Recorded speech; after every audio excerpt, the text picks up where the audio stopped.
voi stessi. Molte delle cose che Andrea ha detto le troverete in alcune delle mie slide che andremo a vedere velocemente. Poi mi è stato detto che devo andare veloce, quindi io se vado veloce. No? Possiamo partire? Eh? Allora, intanto la mia presentazione l'ho cambiata almeno 20 volte perché ogni conferenza alla quale partecipavo, inclusa quella di ieri sera di Rina sull'idrogeno, le hanno già dette loro queste cose. Abbiamo avuto Erg, abbiamo avuto Ansaldo, abbiamo avuto Duferco, abbiamo avuto Rina, abbiamo avuto tutte le cose precedenti, il convegno sull'economia circolare, eccetera, eccetera. Alla fine chi arriva a parlare per ultimo fa un po' fatica. Allora, vabbè, io parlo qua come cattedra UNESCO perché in qualche modo noi lavoriamo su questo tema della sostenibilità e della clean energy, perché tutto quello che è sostenibile non è detto che sia pulito. Attenzione, ricordiamoci che non sempre bruciare del biodiesel porta delle cose pulite, ad esempio, nonostante sia bio. Quindi da questo punto di vista io mi sono fatto, non so perché questo va avanti, ecco, mi sono fatto la domanda quando sentendo, ma perché all'improvviso ci troviamo in questa situazione in cui sembra che tutto stia andando a mettere in difficoltà Andrea Gagliani, l'Arera e tutto il resto? Ma perché? E mi sono provato a dare delle risposte, ve le sottopongo, giusto perché mi piace essere un po' anche, come posso dire, provocatorio. Ma perché intanto abbiamo avuto una incredibile crescita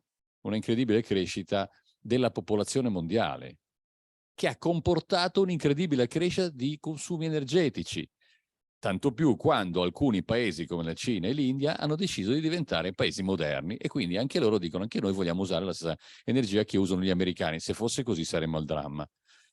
L'altro aspetto interessante è che il costo dell'energia è sempre stato relativamente basso. Qualcuno dirà che non è vero, ma un caro amico professore a Cambridge mi diceva: se tu paghi la bolletta dell'energia elettrica tanto quanto 2 pizze a 2 mesi, è chiaro che la gente non ha nessun problema a pensare all'energia, è un problema relativo, pago 50 sterline ogni 2 mesi, non è un mio problema, va bene, consumo un po' più, un po' di meno. Quindi noi abbiamo avuto questo approccio, no? Disponibilità dell'energia, una cosa naturale, il blackout non esiste, noi siamo tranquilli, accendiamo la luce, la lasciamo accesa, eccetera, eccetera. La terza cosa che io ho vissuto, no, in questi tanti anni in cui purtroppo ormai sono passati lavorando nel mondo dell'energia è una pigrizia nel risolvere il problema climatico.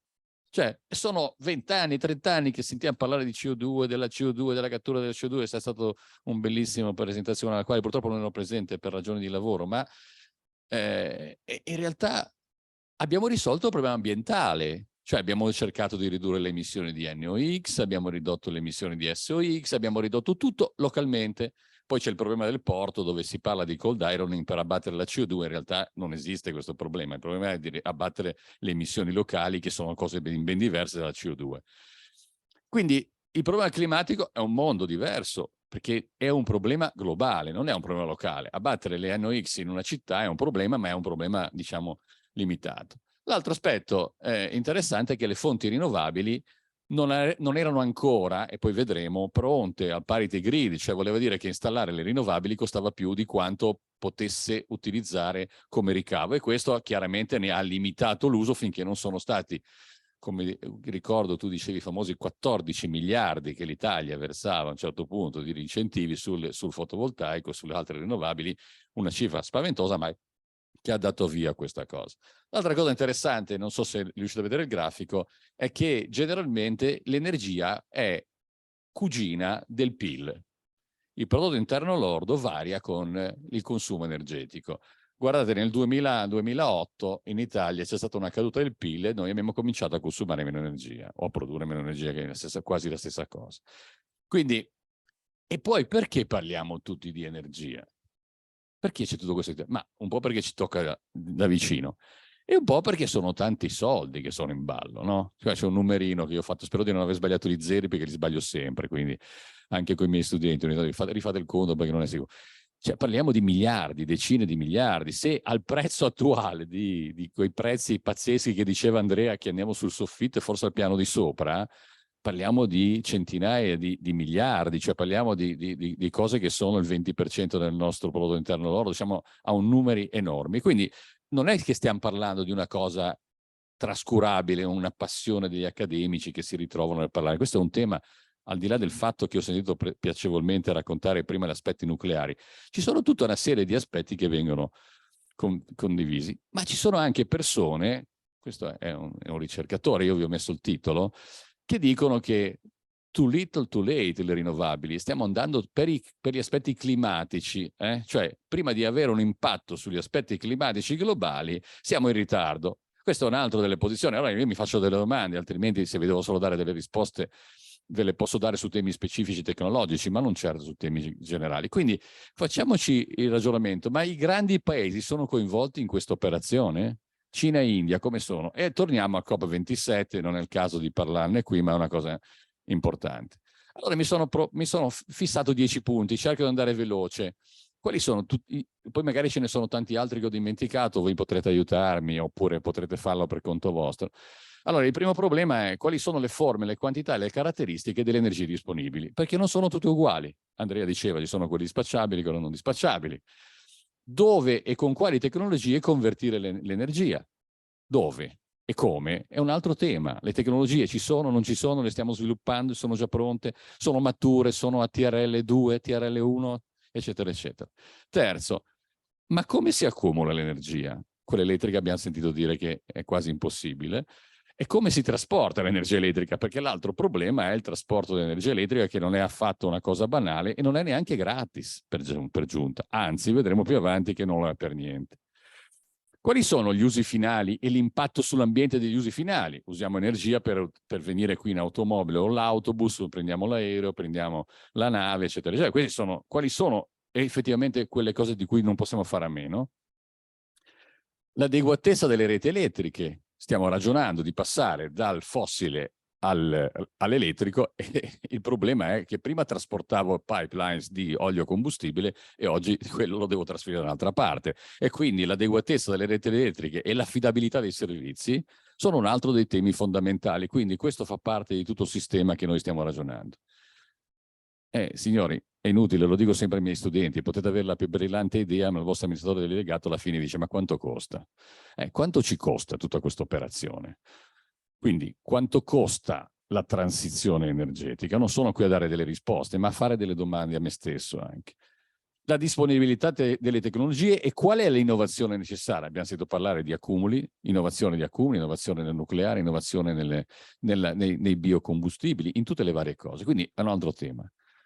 Un tema drammatico, io non sono un chimico, mi scuso con i professori di chimica qui presenti, ma è un tema fondamentale, la disponibilità dei materiali per, diciamo, questa transizione. Ho alcune slide che provengono da un documento, io faccio parte del comitato scientifico del SEA, e abbiamo discusso anche di questo tema perché si parlava non di nucleare ma di altre cose, vi farò vedere alcune cose che poi siamo quasi in fondo. Qual è l'impatto sul sistema produttivo, sull'occupazione e sul prodotto interno lordo di questa transizione?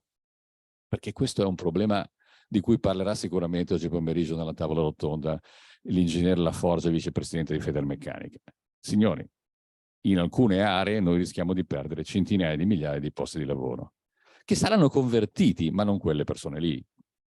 Può darsi che perdiamo del prodotto interno lordo, può darsi che ne facciamo dell'altro, ma è un tema estremamente importante sul quale una riflessione va fatta e la politica la deve fare.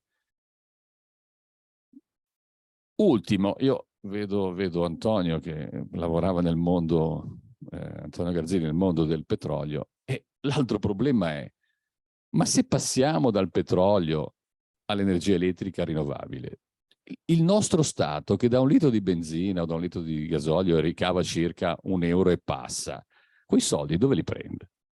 Quindi, cioè, non è che è tutto gratis. Questa è una domanda che mi è venuta stanotte, mentre sono tornato a casa ieri sera dopo l'ennesima cena fuori, perché qui stiamo organizzando questi eventi a raffica, non vengo più, lo giuro. Scherzo. E questo basta pensare. Allora io dico: ma dove li prendi i finanziamenti lo Stato per finanziare le rinnovabili? Se le accise, se spariscono le fonti, dove prende? Deve dare a tassare da qualche altra parte. Allora io non sono un economista, però questa domanda me la pongo ingenuamente da cittadino, non da accademico. Bene, fatemi dire 3 cose che devo dire dalla prima riunione.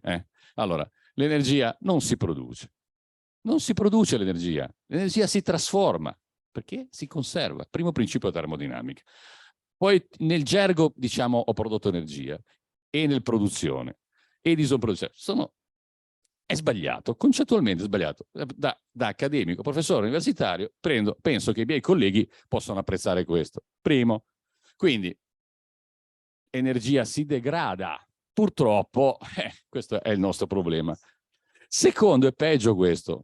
Il secondo punto, non esistono nell'universo fonti di energia rinnovabile. Non c'è niente di rinnovabile nell'universo. Poi, perché anche il Sole, come lo ha spiegato lui prima, no? Delle reazioni, lui è molto più bravo di me, io sono un povero ingegnere industriale che lavorava anche nelle centrali a carbone, me ne pento, lo dico, me ne pento.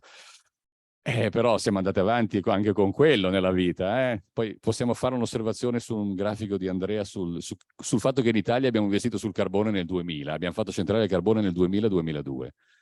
Un presidente della regione Liguria voleva farne una a Cairo Montenotte nel 2004, non ve lo dimenticate. Questo vabbè. E quindi siamo di fronte a quello che è il degrado energetico, cioè e quindi di conseguenza noi li consideriamo rinnovabili perché il tempo, la misura del tempo che noi prendiamo è sostanzialmente quella della nostra vita, che nella vita del Sole è assolutamente trascurabile. Quindi diciamo che l'energia solare è rinnovabile. Ma il vento deriva dall'energia solare. Ci sono journals internazionali che si chiamano Solar Energy e parlano di energia eolica, perché in realtà il vento nasce dall'insolazione. L'idraulica, idem. Quindi senza sole noi saremmo senza energie cosiddette rinnovabili. Concludo, l'ho sentito dire ogni tanto da qualcuno, in qualche convegno, specialmente dagli economisti, confondono la potenza con l'energia. No, vabbè, i giornalisti non ne parlo perché c'è un giornalista qui presente, non vorrei offendere, ma lui so che non la sbaglia questa cosa. Però attenzione, perché installare tanti gigawatt non vuol dire avere tanti gigawatt ora, dipende quella fonte rinnovabile quanto è in grado di produrre all'anno. Esempio, 1300 ore all'anno il fotovoltaico, 2000 ore all'anno l'eolico, e gli altri, gli altri se li fai funzionare funzionano anche 8000 ore l'anno, dipende quanto li fai funzionare. Quindi non basta dire quanta ne installo, devo dire quanta energia potrò produrre. Quindi attenzione, me la devo togliere il suo sassolino dalle scarpe, però è una cosa che lo lascio a futura memoria, perché c'è un errore. Lasciamo perdere quelli che scrivono le unità di misura sbagliate, io li boccio anche all'esame. Il mio collega Rivarolo lo sa che questo lo facciamo. Da dove partiamo? Noi dobbiamo partire da una situazione. Cosa c'è? Questo è lo schema energetico del mondo. Purtroppo 2011, non sono riuscito a trovarne uno più recente, ma non cambia quasi niente. Qui dentro, che voi non riuscite a leggere quasi nulla, ma questo è fossile, questo è fossile, questo è fossile. C'è anche il nucleare in cima. Cioè questo sono gli Stati Uniti in percentuale. Questo è fossile, questo è fossile, questo è fossile, carbone, eccetera, eccetera. Alla fine dei 100 il servizio energetico arriva a 32. Questo è il rendimento medio di conversione degli Stati Uniti, che non sono certamente l'ultimo paese al mondo. Poi potrete dirmi che in Russia va meglio, non credo, non lo so, non ho idea. Non ho i dati dei russi, però voglio dire, ho preso gli Stati Uniti perché sono un esempio che ho trovato su internet. Come siamo messi noi in questo grafico? Questo è un grafico terribile, perché mentre i grafici a colonna di Andrea sono bellissimi, alcuni ne abbiamo fatti anche insieme in passato, ti danno questo ti dice quello che arriva dove va a finire. È chiaro? Poi alla fine le metteremo in rete le slide.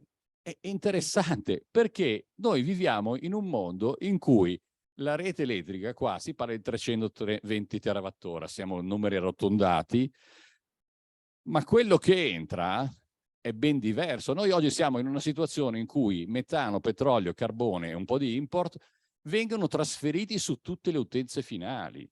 E le utenze finali non sono solo elettriche, è questo il problema, no? Cioè, quando diciamo decarbonizziamo l'elettrico, vabbè, ok, fantastico, decarbonizziamo e il resto? Perché il vero problema sono questi signori qui e questi signori qui. E abbiamo sentito Duferco quando raccontava quanto sia difficile decarbonizzare l'acciaio. E le utenze civili. Quindi in realtà il nostro problema è affrontare chi utilizza l'energia. Uno dei 10 punti iniziali, adesso come facciamo? Perché Poi uno ci riflette e dice, allora vi lascio ragionare sui numeri, no? Per dire, quando sento parlare che il problema è il carbone, mi scappa da ridere. Cioè, è il carbone per altri motivi di cui parlerò dopo, ma non è certo il carbone in questo momento il problema energetico italiano. Cioè il carbone, se non ci fosse stata la guerra, l'avremmo già... E andavamo in phase out tranquillamente, come hanno fatto sul nucleare in alcuni paesi. Noi il carbone siamo in phase out, abbiamo chiuso delle centrali, adesso le hanno riaccese per altri motivi che ben sapete. Quindi questo ve lo lascio come riflessione, come ragionamento. Due parole. Dove prendiamo i fossili? Non parlo del petrolio perché arrivano le navi, eccetera, eccetera. Ma il gas. Guardate, questa è una mappa delle principali metanodotti al mondo. Occhio, perché questi signori stanno cominciando ad andare a portare il gas qui. Quindi sta diventando sempre più essenziale trovare altre soluzioni. Come diceva Andrea, noi in Europa abbiamo bisogno di energia perché il 50% arriva da fuori ed è quasi tutto di questo tipo. Guardate, l'Italia è fortunata, si trova in un'area interessante. Ora però vi faccio vedere un'altra cosa. Questo è il nucleare europeo. Non so se è aggiornatissimo perché è sempre difficile fare queste cose. Diciamo una centrale più o meno spenta, accesa, eccetera, eccetera. Ma sapete cosa mi ha colpito di questi due grafici che ho messo insieme? Che tutti mi dicono, se avessimo tutto nucleare non avremmo problemi col gas. Poi sono andato a vedermi la Francia. Anch'io sono technology neutral. Per me va bene tutto, basta risolvere il problema. Non lavoro sull'idrogeno, lavoro sulle celle a combustibile, sull'ammoniato, quello che volete, però se trovate una soluzione migliore ci credo. Ma signori, la Francia consuma il 60% del gas dell'Italia.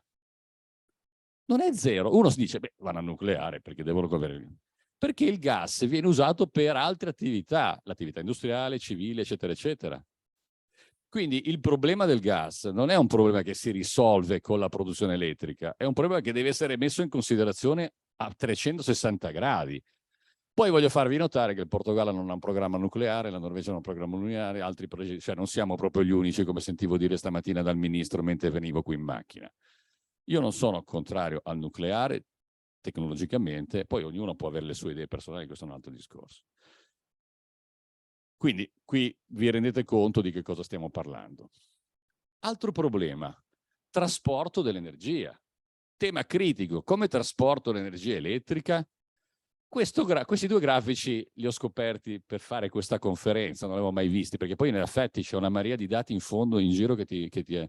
Che cosa dice questo grafico? Dice qual è la capacità di trasportare energia elettrica da quel paese verso il resto dell'Europa.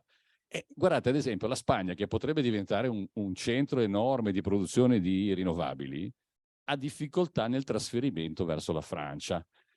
Noi siamo, perché ne abbiamo bisogno soprattutto, perché non è che siamo dei grandi esportatori, parte Malta e un po' la Grecia, non è che esportiamo molto, e ci sono altri paesi invece, guardate, la Svezia, la Finlandia, che sono portati. Quindi c'è una situazione che vedremo fra un attimo in un'altra slide, come si dice, geopartizzata della situazione, cioè non siamo tutti uguali, quindi questo è uno dei problemi delle direttive europee, perché dipende chi vince a Bruxelles per farle. Noi spesso siamo assenti o ci mandiamo quelli che in Italia non sapevano cosa fare, li mandiamo a Bruxelles. Questo è un altro vizio della politica, ma non stendo un velo pietoso. Questo grafico non l'avevo mai visto prima, ed è incredibile perché mi fa vedere i paesi come scambiano energia elettrica fra di loro e scopro che noi la prendiamo sostanzialmente da Francia e Svizzera, poi un po' dalla Slovenia, qualcosina. Ma che cosa dice questo grafico? Dice, guarda che è pazzesco quello che succede. Non siamo chiusi ognuno a casa sua e tutti pensano... No, c'è uno scambio pazzesco di energia che gira per l'Europa in una maniera incredibile. Vuol dire che abbiamo una rete elettrica, poi ci sono alcuni colleghi che sono professori di ingegneria elettrica, quindi possono dirne molto più di me, ma abbiamo una rete pazzesca, molto magliata, molto organizzata, molto potente, che però verrà messa in crisi, come sappiamo bene, da quello che succede. Questa è la situazione invece delle percentuali di rinnovabili che vengono prodotte, diciamo, nel 2004-2020 nell'ambito della Comunità Europea. Adesso qui è già uscita l'Inghilterra, quindi non abbiamo il numero, Anche qui c'è una differenza abissale fra il nord dell'Europa e il sud dell'Europa in percentuale. È chiaro che poi in termini assoluti non è così, perché quando vedremo più avanti parliamo sempre di Danimarca. Danimarca sono fantastici, hanno tutto bello, ma sono 4 gatti. Il problema è risolvere il problema della distribuzione di energia a Napoli, ma non perché ce l'ho con i napoletani, a Genova, nel centro storico. Cioè, i problemi sono quelli reali e strutturali. È facile parlare della Danimarca, è tutto piatto, hanno un sacco di vento, sono 4 gatti, consumano più di noi però. Quindi questo è un altro aspetto che quando noi ragioniamo sulle rinnovabili dobbiamo tener conto che non parliamo di un mondo dove tutto è uguale, dove tutti siamo nelle stesse condizioni, ma siamo in mondi diversi. Ognuno di noi ha una caratteristica. Gli spagnoli hanno una caratteristica, noi ne abbiamo un'altra. Siamo, come dicevano gli arabi, lasciate perdere l'Italia, è troppo lunga e difficile da tenere. Difatti non ci ha mai invaso veramente, non l'ha mai fatto seriamente, mentre invadevano altri paesi. Noi siamo un paese complicato, difficile, che sta un po' in Africa, un po' in mezzo all'Europa, eccetera, eccetera. Prezzi dell'energia. Mi sono dimenticato di scrivere da dove l'ho preso, devo aggiungerlo, scusate. Ce l'ho il dato. Questo è un dato che mi sembra interessante perché mette a confronto i costi, 2010-2020 delle diverse fonti energetiche. E io lo trovo interessantissimo. Perché? Perché cosa dice? Dice, guarda che le biomasse non è cambiato quasi niente. Prima della guerra, 2020, perché poi oggi è un altro mondo, ma non possiamo saperlo. Guarda che il geotermico è cambiato poco. A parte che siamo i primi produttori europei di geotermia, dopo di noi nessuno sostanzialmente. Quindi l'idraulico è rimasto costante, dipende molto dalle condizioni atmosferiche, come diceva Andrea. Se quest'anno non è piovuto, abbiamo avuto un collasso di produzione idraulica, quindi le rinnovabili mancano in quest'anno. Ma guardate un po' il fotovoltaico e il solare a concentrazione. Abbiamo raggiunto il parity grid, finalmente siamo arrivati a competere con le altre, quindi quel discorso dell'incentivazione folle, che nel 2008 abbiamo dato tanti di quei soldi che invece che ne potevamo finanziare quanti? 20 gigawatt, e ne abbiamo ricevuto risposte e richieste per 120, mi raccontava Andrea qualche anno fa. Evidentemente c'erano tanti soldi che da tutto il mondo sono venuti in Italia per fare fotovoltaico ed eolico, se vi ricordate bene. Però oggi, guardate, siamo e l'eolico, l'offshore, che non abbiamo in Italia, e l'onshore, prezzi che sono confrontabili con i prezzi di mercato delle fonti tradizionali. Quindi, insomma, siamo pronti, siamo pronti. Cioè, le rinnovabili sono pronte. Dove stanno i problemi? Erghi ci ha detto 200 domande e 4 approvate. Quello è un problema che non affronto. Dove stiamo con le emissioni di CO2? Perché siamo partiti dal clima, no?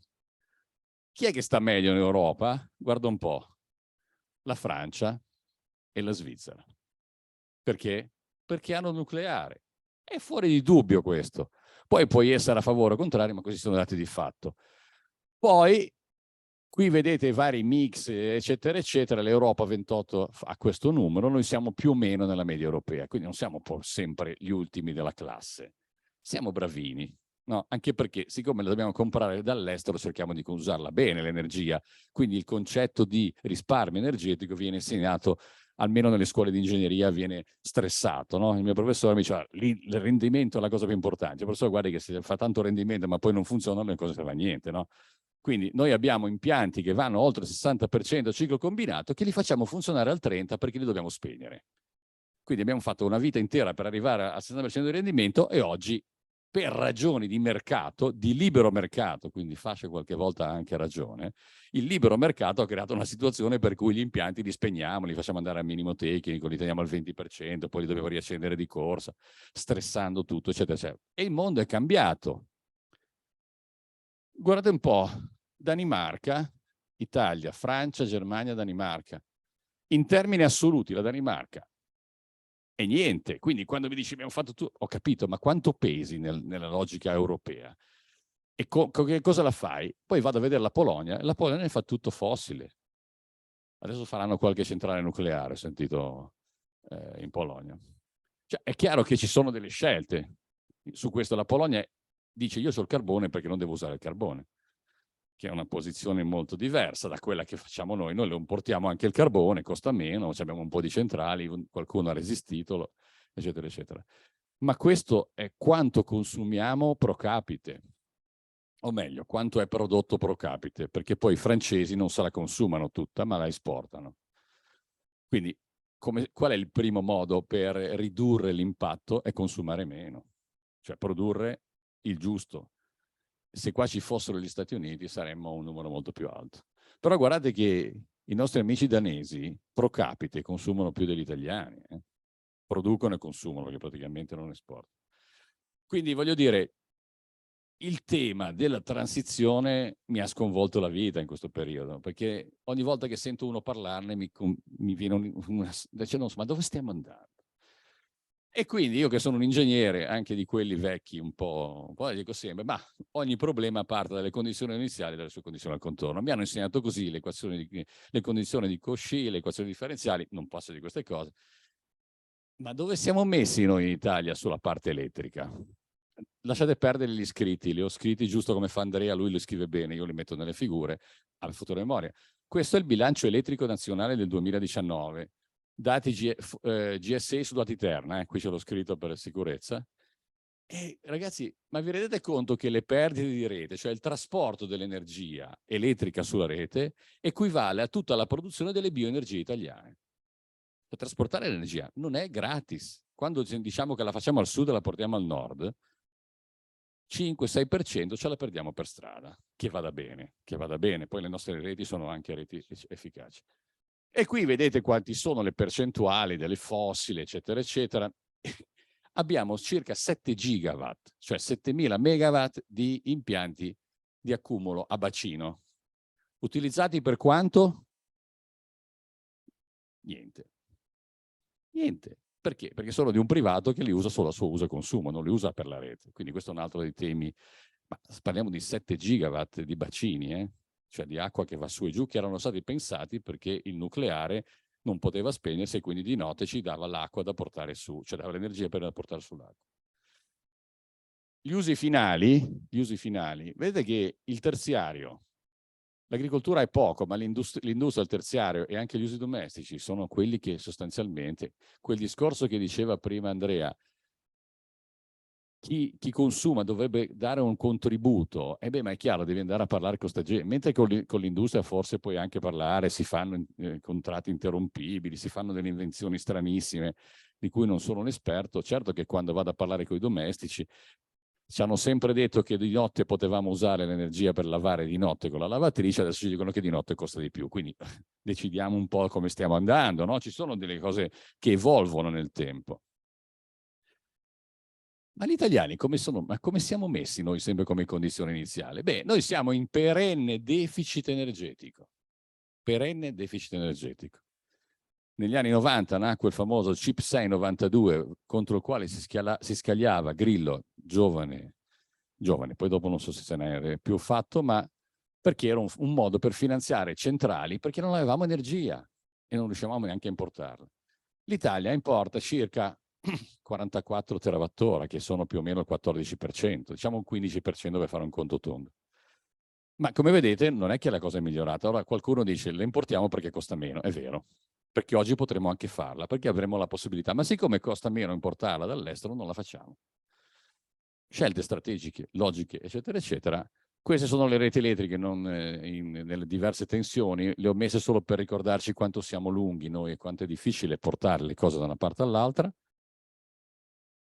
Vi faccio vedere due grafici che mi sono costati sangue per metterle nelle dimensioni, ma sono tutte le regioni italiane.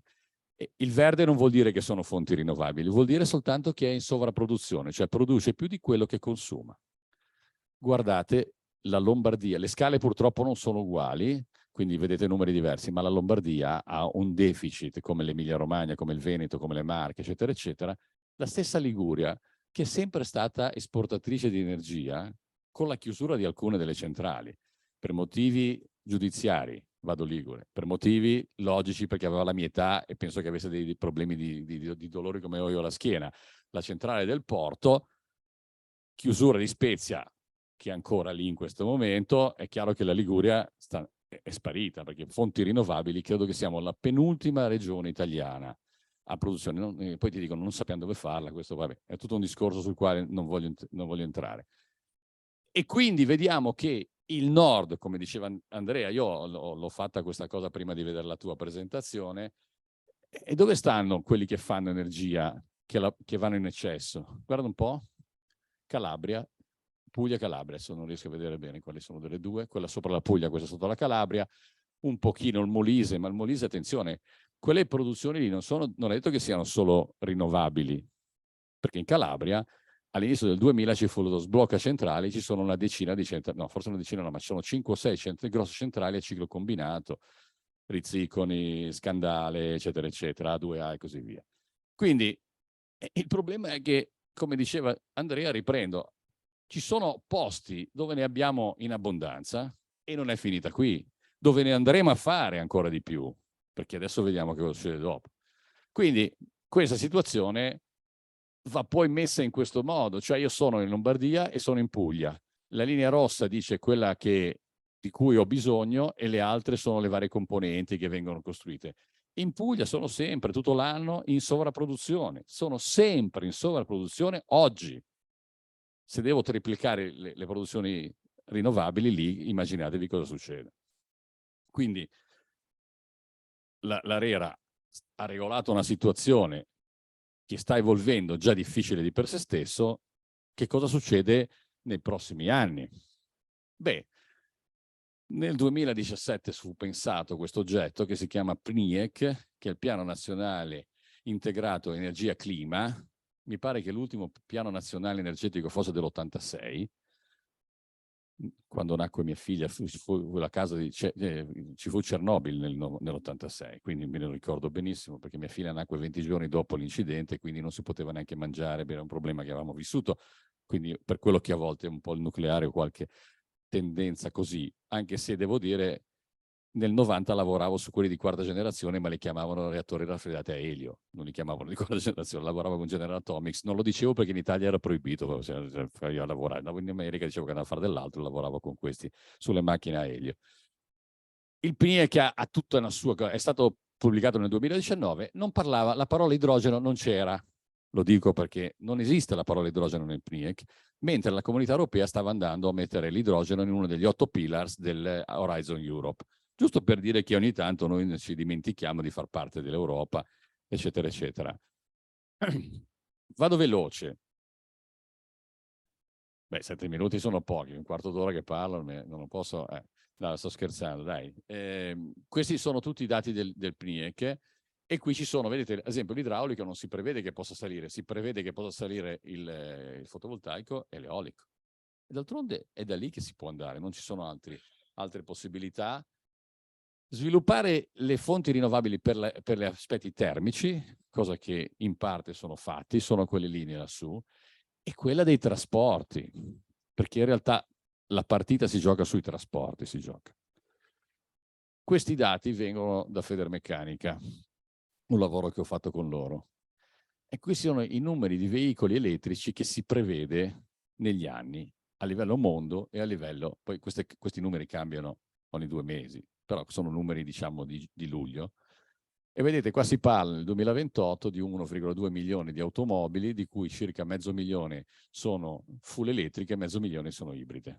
Quindi stiamo andando verso una forte riduzione del combustion engine, cioè del motore a combustione, quindi c'è un problema poi che è quello riferito all'occupazione, eccetera, eccetera. C'è un documento dei sindacati e di Federmeccanica di febbraio che hanno scritto un documento insieme la prima volta, un'entità, diciamo, fra virgolette, padronale e i sindacati hanno fatto un documento unico su un tema che è molto importante. Parliamo di 100-170.000 posti di lavoro a rischio.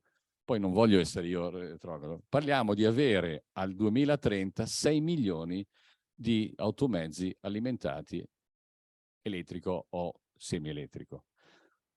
Va benissimo, non sono contrario, servono fonti rinnovabili per fare l'elettricità. È evidente, perché se poi mi faccio le auto elettriche e le alimento con l'elettricità fatta dalla centrale a carbone, lasciamo perdere, andiamo avanti col motore normale che inquina anche meno magari. Questo è un risultato di una tesi di laurea che abbiamo fatto a luglio, quindi i dati potrebbero essere aggiornati, ma diciamo che, come potete vedere, qua è riportata la potenza che si prevedeva di installare fra eolico e solare negli anni fino al 2020 sul piano del PNIEC. E siamo sotto. Siamo sotto perché? Perché è difficile avere le autorizzazioni.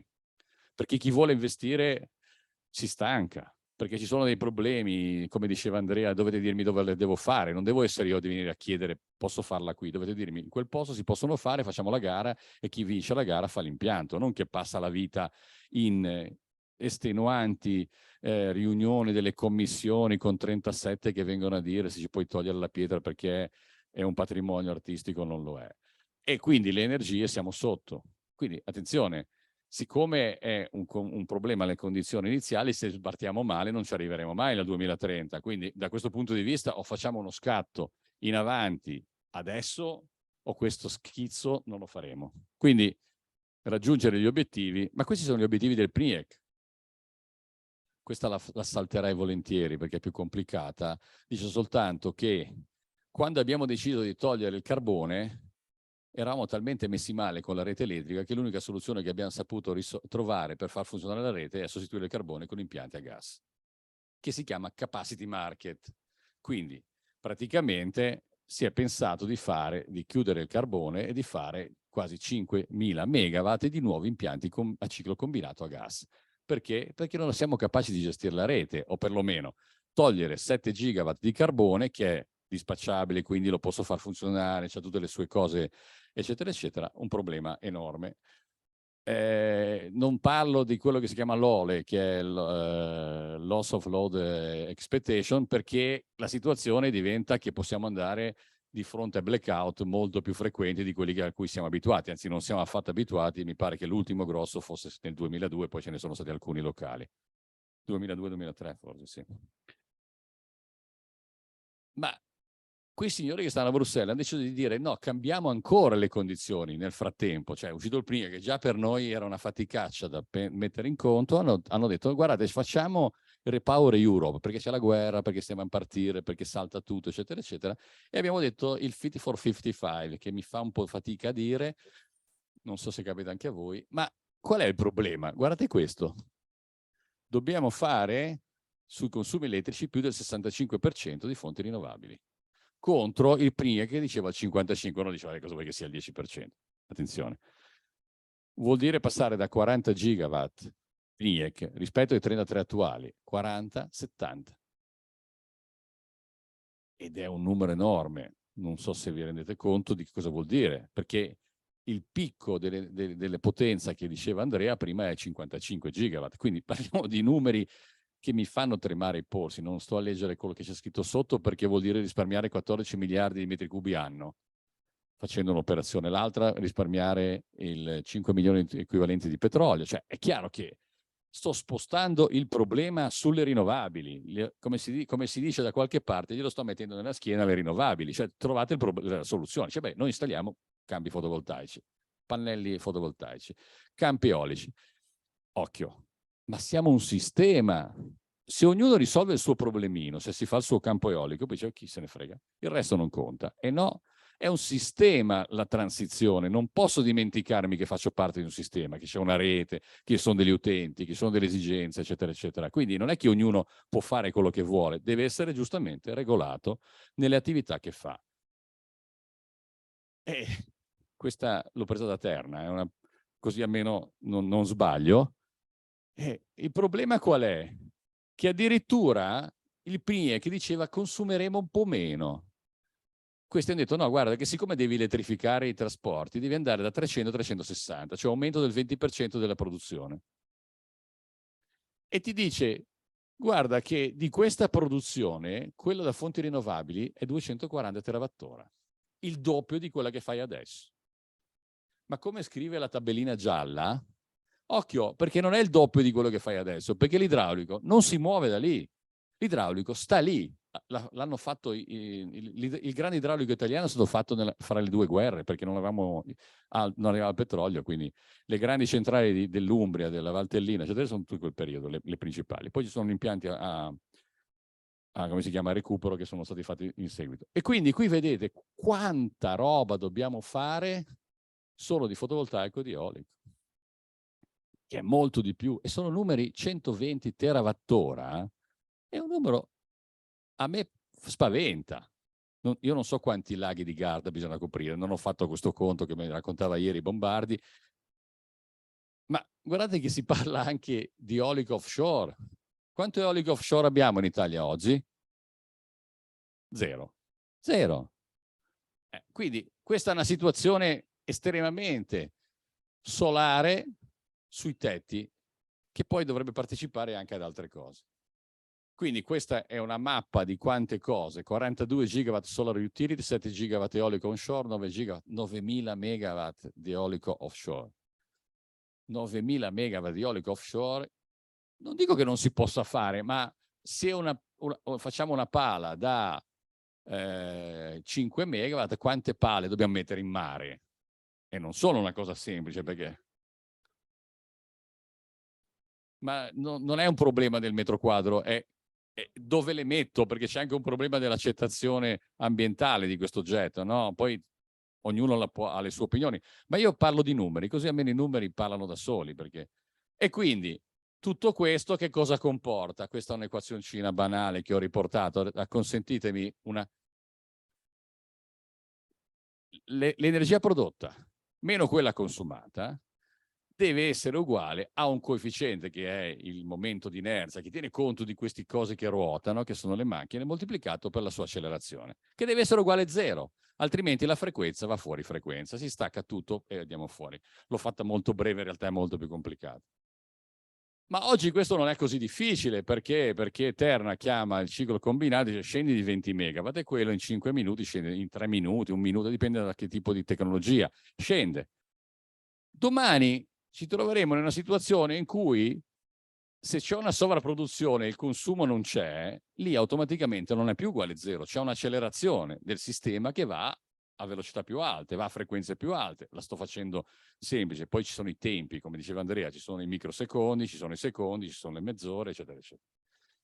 Che cosa abbiamo bisogno? Abbiamo bisogno di stabilizzare il sistema. Come fai a stabilizzare il sistema? La parola magica è accumuli. Li accumuli. Ma non accumuli energia elettrica, giustamente, come dicevi tu, quasi praticamente, tranne casi specifici. Ma in generale hai bisogno di accumuli a breve termine, giornalieri, settimanali, mensili, stagionali. Ce n'è per tutti i gusti e per tutte le possibilità. E l'accumulo è il tema, perché è quell'oggetto che noi non abbiamo mai considerato, che compare qui più o meno. Uno storage, ST sta per storage, ho usato l'acronimo inglese, scusate. Perché lì ho bisogno di prenderla e metterla da qualche parte, quella in più, oppure quando mi manca avere qualcuno che me la dà. E non è così semplice. Andrea diceva prima, persino fra un po' arriverò anche io a casa che devo contribuire con la mia batteria del mio fotovoltaico ad aiutare la rete. Non è da escludere che succeda, la vedo dura. Pensate che lui parlava di 1 milione di produttori. Oggi, per fare 70 gigawatt, quanti milioni? Poi pensate al GSE che deve pagarti la bolletta, gli incentivi, cioè questi ormai hanno preso dei palazzi interi solo per pagare le fatture al GSE, fanno solo quello praticamente come lavoro principale. Scherzo, perché poi... E quindi qui vedete quanti accumuli sarebbero necessari secondo Terna per raggiungere Fit for 55. E dove li mettiamo? Guarda un po' caso dove dobbiamo mettere? Laggiù, al sud. E quindi è chiaro che il problema è un problema proprio strutturale del nostro paese. Le rinnovabili stanno laggiù, i consumi stanno al nord. Ricordatevi quei grafici delle regioni. Non è che me li sono inventati, quelli sono dati pubblici pubblicati da Terna, eccetera, eccetera. Non parlo qui 71 gigawattora di tipologia utility scale, cioè grandi impianti, 8 gigawattora previsti dalle aste del capacity market, perché in realtà io prima ho scherzato, ma c'era anche un po' di oltre agli impianti a ciclo gas, e 16 gigawattora batteria small scale associate al fotovoltaico rooftop, cioè vuol dire che tutti quelli che si mettono al fotovoltaico hanno la batteria che in teoria dovrebbe poter partecipare a questi oggetti. Signori, questa roba qua costa cifre indefinite, oggi indefinite. Fare impianti di pompaggio idraulico costa centinaia di milioni e devi trovare il posto dove farlo, convertire gli impianti idraulici da semplici a pompaggio e devi avere un posto dove metterci l'acqua, perché il problema è quello. Quindi insomma, questo è il tema. Ansaldo è venuta qui a raccontarci alcune cose su questo ed è uno dei temi fondamentali. Salto velocemente. Ieri sera abbiamo visto l'idrogeno, quindi salto questa parte. La faccio veloce, ho finito quasi.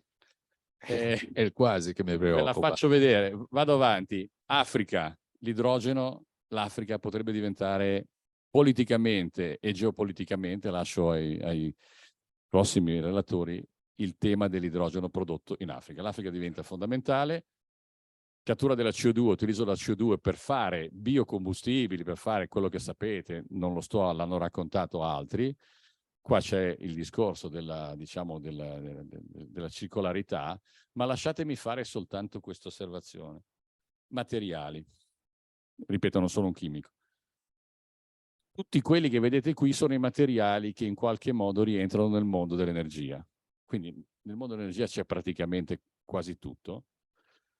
E qui vedete, prendendo i colori, da quando nel 1700 abbiamo cominciato a far girare i mulini, a oggi quanti materiali sono dentro ai sistemi che hanno a che fare con l'energia. Quindi materiali, un tema che io sono un ingegnere, mi occupo di termodinamica, di cicli, però ragazzi, se questo stiamo attenti è la nostra fine. Qui vedete quanti materiali. Quello che ha scritto lì dice sostanzialmente, guardate che la maggior parte di queste cose ce l'hanno in Cina o ce l'hanno in Estremo Oriente. Quindi noi passiamo dalla dipendenza del tubo del gas al fatto che ci attacchiamo al tubo del gas se va avanti così, nel senso che dobbiamo pensare, e quindi come si risolve questo problema? Non sono io l'esperto, ho letto, e qui c'è, questo lo vedete, dove vengono fatte le trasformazioni, le produzioni, ve lo lascio perché non c'è il tempo di affrontarlo, ma evidentemente da quello che è il riciclo. Cioè questi materiali vanno riciclati. Non si può pensare di andare avanti per l'eternità. Siamo 8 miliardi, quando saremo 10 miliardi, quei 2 miliardi in più non sono mica gente che non vuole l'energia, che non vuole il cellulare, che non vuole il fotovoltaico. Quindi avremo bisogno di tutto questo per mettere insieme. C'è stato un convegno intero a parlare di questi temi, quindi, però lo voglio ricordare perché non è un tema secondario. Non è che quando abbiamo fatto tanti il fotovoltaico, l'eolico, non ha bisogno di acciai speciali, eccetera, eccetera. Sono tutte cose che in qualche modo vanno a mettere insieme a noi, no? Dipendiamo per il 44% dalla Cina. Io, insomma, non ho una grande tranquillità quando ci sono in mezzo i cinesi. Questi decidono di chiudere, ti chiudono domani, come chiudono le loro città, chiudono anche. Quindi rischiamo grosso, dobbiamo riflettere su questo. I cosiddetti re materias, ho finito. Ultima slide. E al 2050? Perché il 2030 è domani, ormai siamo al 2030. Al 2050 c'è uno studio interessante fatto da Ternes Nam che dice che l'utilizzo, la produzione di energia in Italia sarà 130% quella del 2030, energia elettrica. E guardate che l'arancione è il solare. Praticamente tutta quella che facciamo oggi dovrebbe essere solare, più tutto il resto. Non oso pensare al sistema regolatorio quando deve mettere in piedi la rete su questa situazione, perché stiamo andando, perché questa cosa? Perché si parla di elettrificare il riscaldamento domestico, via le calderine, pompe di calore elettrico. Si parla di elettrificare i trasporti, per larga parte, non tutti, probabilmente quelli pesanti è più difficile, e si tratta di elettrificare il più possibile le applicazioni industriali. Quindi si sta scaricando sul sistema elettrico, perché è quello che poi bene o male le rinnovabili le riesce a gestire, gli altri fanno fatica, tutto quello che è il nostro problema. Non so se va avanti, vabbè, questa è una visione di come potrebbe essere il mondo. Finito, se lei fa partire queste 4 slide, vi faccio vedere, ci sono dei tasti sotto, li può far partire. Questo è una cosa che stiamo facendo, giusto perché mi consentite di dire una cosa che facciamo anche noi invece che parlare. Queste sono 4, diciamo, combustioni. Lo vedete? Il primo è semplicissimo metano, il secondo è una miscela di idrogeno e 15% azoto, quindi si può bruciare idrogeno con una certa difficoltà perché qui c'è un flashback, torno indietro, è un po' pericoloso, ma soprattutto queste due sono combustione di ammoniaca. Non ho avuto il tempo di parlare di accumuli, ma c'è una forte ricerca nel mondo anche dell'utilizzo di combustibili decarbonizzati come ad esempio l'ammoniaca. Stiamo installando una turbina nel nostro campus a Savona per fare questo. Io cross fingers, come si dice, perché non è proprio una cosa da ridere, saremmo i primi che lo fanno a livello, diciamo, universitario. Le grandi aziende ci stanno lavorando, Mitsubishi ci sta lavorando come un pazzo. E che posso dire? Vi lascio con questa slide. Grazie. Allora, grazie. È tutto molto, molto interessante. Io direi che a questo punto ti invitiamo a fare un'altra conferenza per parlare di tutte queste cose di cui praticamente sulle quali hai sorvolato, perché per il tempo che è naturalmente. Quindi siamo costretti a tagliare le domande. Andiamo avanti con i prossimi relatori, che sono due. Leonardo Bellodi della LUIS e Antonio Garzilli, che è il nostro accademico, che parleranno di energia e geopolitica, la diversificazione delle fonti energetiche. Vi lascio tutti e due i microfoni, così.